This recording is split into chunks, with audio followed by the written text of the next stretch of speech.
जय हिंद, वंदे मातरम। लोकशाही का गला घोट रहे हैं बार बार। अभी हम यहाँ पे अनशन के लिए बैठे हैं, तो ये स्कूल कॉलेज की तरह होता है। जैसे यहाँ पे आइए, फिर 10 बजे यहाँ आइए, फिर 5 बजे आपकी शाला स्कूल कॉलेज खत्म हो जाती है। ये लोकतंत्र है हमारे देश में। हमारे रक्षा मंत्री महोदय, प्रधानमंत्री महोदय को जब पूछने जाता हूँ तो ये महाराज बोलते हैं कि बोला आपको इनको डिटेन करो, अटैक। फिर पुलिस आती है, हमारी प्रशासन मजबूर होके बेचारी हमें डिटेन करती है। हम न्याय मांग रहे हैं यार लोकतंत्र में। लोकतंत्र बचा ही नहीं।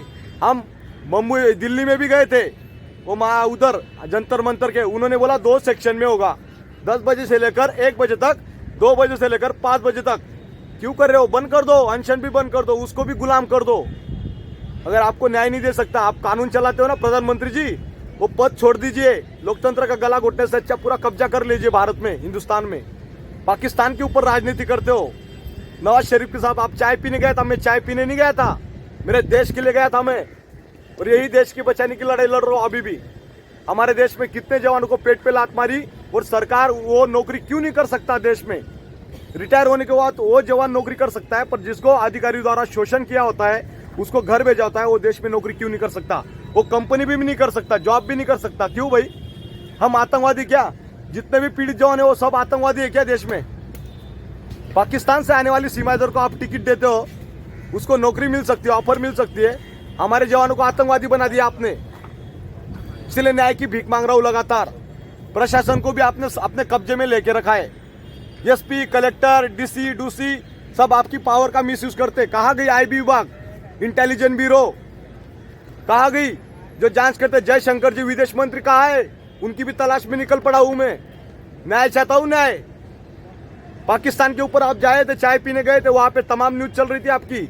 हमारी जिंदा मीडिया नहीं है इस देश में, इसीलिए इन भाई लोगों की तलाश कर रहा हूं। मिलते तो कांटेक्ट नंबर लीजिए 88 88 360 382।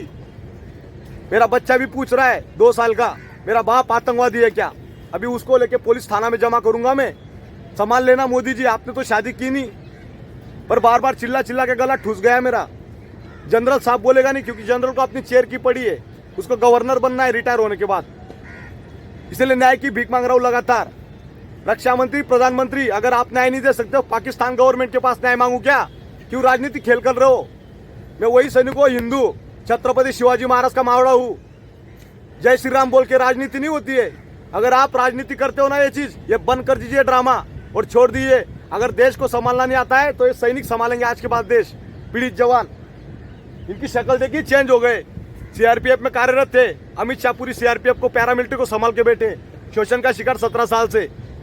कौन देगा इनको न्याय? घूम रहे इधर इधर कसौड़ा डाल के, और तमाशा बना के रखा है आपने। जो भी जवान बोलेगा सच्चाई, उसको सीधा ही अरेस्ट करो और जेल में डालो, ठोको। यही प्रशासन का पावर का दुरुपयोग कर रहे हैं आप। लगातार न्याय चाहते, आपसे न्याय चाहते। आजाद भारत में गुलाम कर दिया आपने, बेबस, लाचार। डोनाल्ड ट्रंप के पास जा रहे हैं आप ऊपर से, उसको गले में मिलने के लिए। अरे हमें मिलिए पहले, जवानों को। न्याय नहीं दे सकते, 3 महीने से भीख मांग रहे हैं हम आप न्याय, और अभी भीख मांगना टाइम गया अभी हो। और कोई बोलेगा ना मी ये एफटी कोर्ट, हमारे यहाँ सातारा में एक जज साहब था, उन्होंने 5 लाख रुपए ले घूसखोरी की, भाग गया हो। जज साहब जो चीफ जस्टिस था, उसी ने 5 लाख ले लिया। आप सोच लो कहाँ गया लोकतंत्र? उसको तो सरेआम लगा उधर। न्याय की भीख मांग रहे हैं हम। हमारे देश में न्याय नहीं मिलता है। इस वीडियो को भी शेयर करना, वहां तक पहुंचाओ तमाम लोगों के सामने।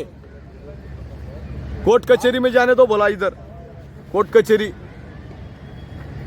स्कूल कॉलेज की तरह हो गया ये पूरा सारा चीज। देखिए तामझाम।